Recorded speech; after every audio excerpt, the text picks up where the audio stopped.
have some breaking news. There is a tsunami warning for parts of California and Oregon after a 7.0 magnitude earthquake struck offshore. CNN's Chad Myers is live in the CNN Weather Center. So, Chad, this is the northern part of California. What more do we know?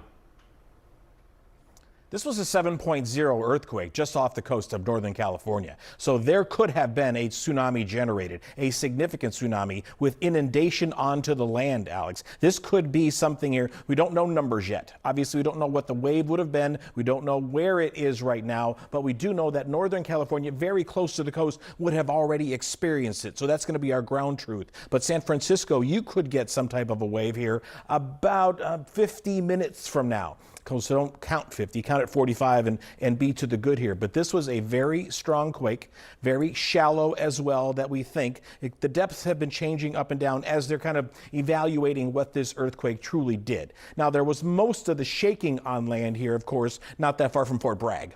But this is the area that could also see the waves from this. So we're not, I can't tell you what that is. That just to me looks like the Pacific Ocean. I don't see a tsunami there, but it would be impossible to tell you what that looks like from this far up in the sky.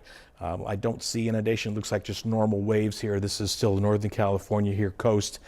So you're going to need to be away from the water at this point in time. This is the time you need to get away. Fort Bragg, you probably already saw your waves, and so now as you get down along the coast, a little bit of a longer lead time for you to get away from the coast there in Northern California. This would be considered a strong to a very strong quake. So this was a significant event here for the bottom of the ocean.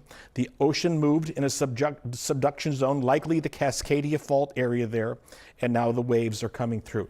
It's hard to tell where high tide or low tide would have been here on these pictures. I mean, they do look like significant waves coming in, but almost every wave in the Pacific Ocean looks like a significant wave, especially in the wintertime when the big storms off the coast generate significant waves all by themselves. Get away from the water, get away from the land, get away from that coastal areas. If you're in Northern California, certainly the police there on the scene.